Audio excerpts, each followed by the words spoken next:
Bonjour tout le monde. Du coup, déjà, je tiens à vous dire que j'ai tourné une première version de 16 minutes. J'ai oublié d'activer le micro. C'est-à-dire que j'ai parlé pendant 17 minutes dans le vent. Autant vous dire que si jamais je suis aigri sur cette version, il faudra pas m'en vouloir.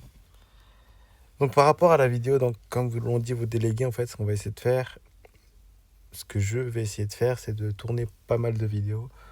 Donc, il y aura deux types de vidéos. Donc, il y aura des vidéos de résumé de cours. Je vais essayer de résumer en 5 ou 10 minutes l'essentiel d'un chapitre, ou du moins les points importants à retenir.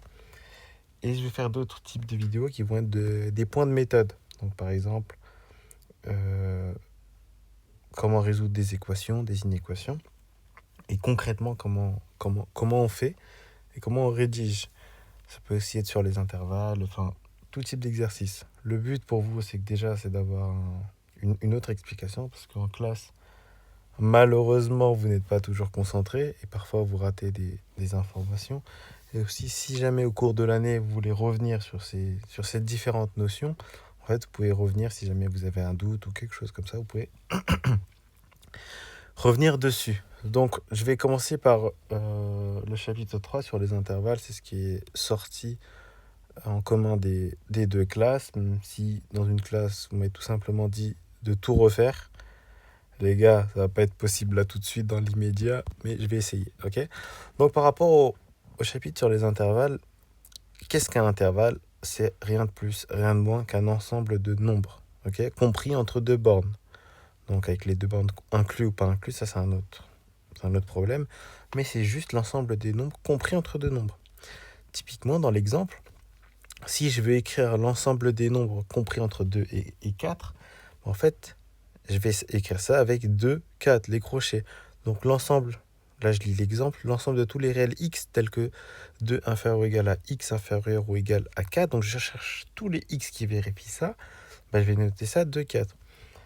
Je me rappelle que dans une classe, quelqu'un avait dit oui, mais à l'intervalle 2, 4, en fait, il n'y a que 2, 3 et 4. Il n'y aurait que 3 nombres. Non. Peut-être 2,1, 2,2. Et même, tu n'as pas que ça. Tu as 2,01. Tu as 2,001. Tu as 2,0001. Bref, il y en a une infinité des nombres. Donc, on ne pourrait pas tous les écrire. C'est pas possible. C'est pour ça qu'on a de ça 2, 4. Maintenant, arrive la chose la plus importante de ce chapitre-là, qui est le tableau magique. Ok, juste, on va pas faire attention à la partie représentation, ok, parce qu'on va la faire ensemble. C'était dur de faire des crochets dans un sens ou dans l'autre, donc il n'est pas trop lisible. Donc, par rapport au... vous voyez, je vous avais pas menti quand je vous ai dit j'ai parlé pendant 16 minutes. Ok, je vais effacer ça. Donc, en fait, quand on veut faire la représentation des intervalles, en fait, ce qu'il faut retenir, c'est que, donc, déjà, c'est toujours représentation sur la droite des réels. Je ferai peut-être des vidéos sur le chapitre 1, peut-être un peu plus tard, hein, pour comprendre, mais sur la droite des réels, donc, comment on fait? On place les deux bornes A, B, ok? Et ensuite, on regarde si les bornes sont incluses ou non. Donc, là, dans le premier, c'est A inférieur ou égal à X inférieur ou égal à B. Ce qui en notation se traduit par le crochet qui est tourné vers l'intérieur du côté de A et qui est aussi tourné vers l'intérieur du côté de B. Un peu plus tard, dès que j'aurai fini de parler de la représentation, j'expliciterai cette histoire de crochet intérieur ou extérieur. Donc là, pour la représentation, en fait, on va faire un crochet ici, et moi, je vous ai dit de colorier d'une couleur pour vraiment comprendre que c'est tous ces nombres-là, ok? C'est tous ces nombres-là qui appartiennent à l'intervalle. Maintenant, on va faire le deuxième, par exemple. Donc, c'est A strictement plus petit que X, qui est inférieur ou égal à B. Donc là, je fais toujours A, et là, je vais toujours faire B. Sur la droite des réels, il y a la flèche pour dire qu'il y a un sens.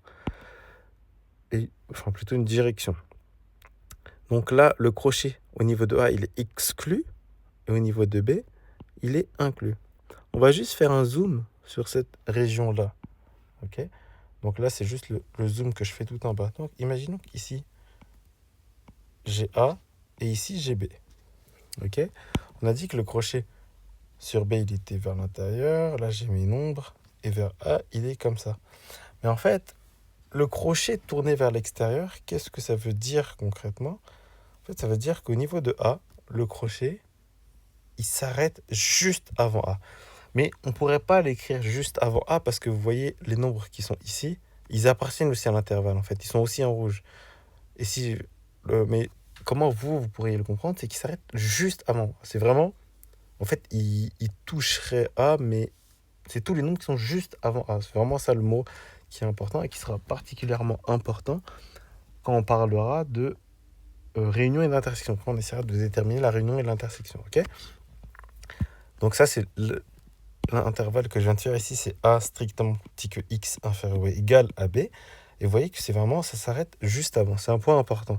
Donc je vous laisse regarder les autres points. Je vais juste parler de l'infini. Ok. Donc les infinis, vous voyez, c'est bien fait. Ok. Je vais prendre un exemple qui est l'intervalle moins l'infini 4. Donc sur la droite des réels, comment ça se traduit ça? Donc je place 4 seulement. Et donc là, le crochet, je vais le mettre vers l'extérieur. Maintenant, je colorie tous ces nombres. Pourquoi tous ces nombres? Et pourquoi je ne mettrais pas, parce que certains le font, okay, certains m'avaient placé l'infini et m'avaient mis un crochet comme ça. Okay. Déjà, s'il vous plaît, l'infini, toujours exclu. Okay. Donc jamais le crochet vers l'intérieur pour l'infini. C'est ce qu'on a dit. Un jour, vous verrez que je vous ai menti, si jamais vous continuez dans les maths. Mais pour vous, pour tout le monde, là, le crochet est toujours vers l'extérieur. Okay. Ensuite, pourquoi on ne place pas l'infini sur la droite des réels? Bah, si je le plaçais, ce nombre-là, qui est placé juste avant l'infini, c'est quoi? C'est moins l'infini moins 1. Celui-là, c'est moins l'infini moins 2. Donc c'est plus petit que l'infini. Alors que déjà, l'infini, c'est pas un nombre, c'est un concept. Okay. Mais le concept de l'infini, c'est que tous les nombres réels sont plus grands. Donc on ne place pas l'infini sur la droite des réels. On ne place jamais. Aussi bien plus l'infini que moins l'infini. Ensuite, si jamais je vous demande de traduire cet intervalle sous forme d'inégalité, ok? Concrètement, certains me faisaient, et je trouve ça assez astucieux, d'écrire moins l'infini, strictement plus petit que x, strictement plus petit que 4. Pourquoi le 4 il est strictement? Parce que le crochet il est tourné vers l'extérieur, ok? Pourquoi ils m'écrivent ça? Parce que nous, on avait dit que quand on avait A, B, mais en fait, ça voulait dire A inférieur ou égal à X inférieur ou égal à B. Pourquoi là, c'est inférieur ou égal? Parce que le crochet est tourné vers l'intérieur. Et ici, il est tourné vers l'intérieur. Et donc, ce que vous avez fait, ce qu'ont fait ces personnes-là, c'est juste de reproduire ça, mais avec cet intervalle-là, donc avec cette histoire d'infini. Ok? Alors, c'est vrai et c'est pas vrai en même temps. Enfin, c'est vrai, mais moi, j'aime pas trop. Pourquoi? Parce que, donc vous voyez qu'en fait, là, il y a deux inégalités. Comme à chaque fois, dans un intervalle.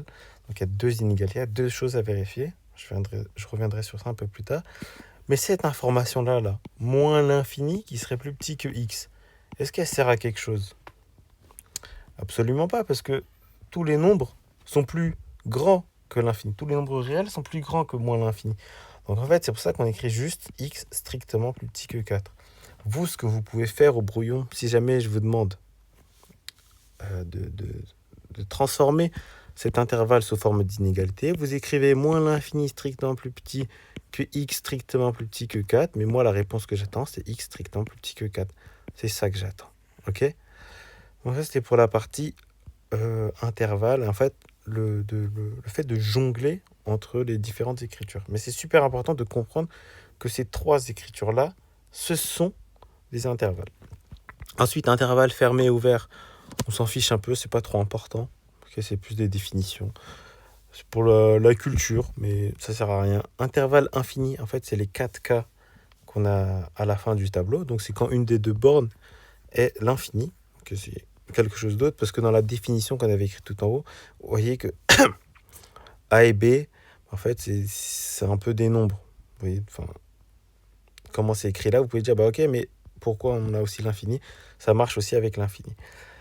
Ensuite, on a l'appartenance à un intervalle. Donc, pour savoir si un nombre il appartient à un intervalle,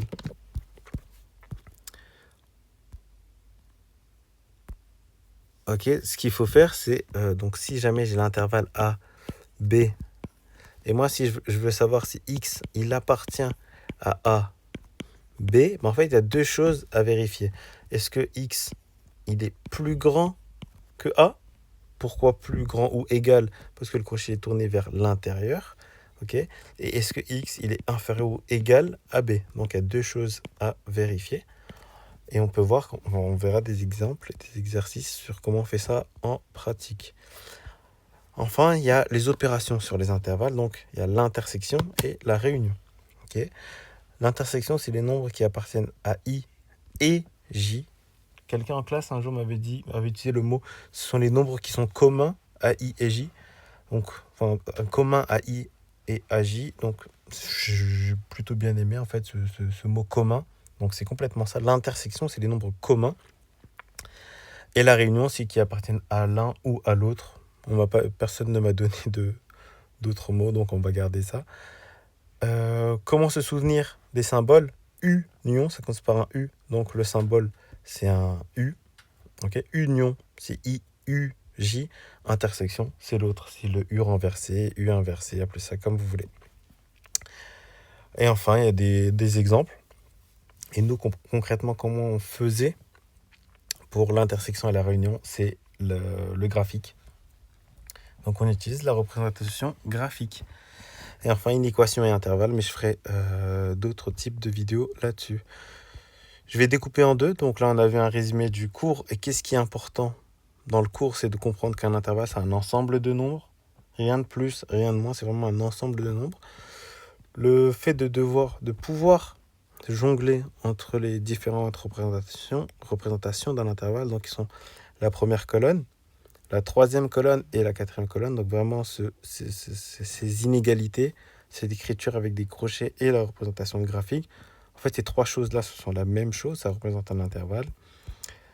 Et enfin, appartenir à un intervalle et les opérations sur un intervalle. Donc, pour savoir si un nombre appartient à un intervalle, il y a deux inégalités à vérifier. Et les opérations sur les intervalles, c'est utile aussi pour déterminer des solutions d'inéquations, comme on a pu le voir et comme on le verra juste après.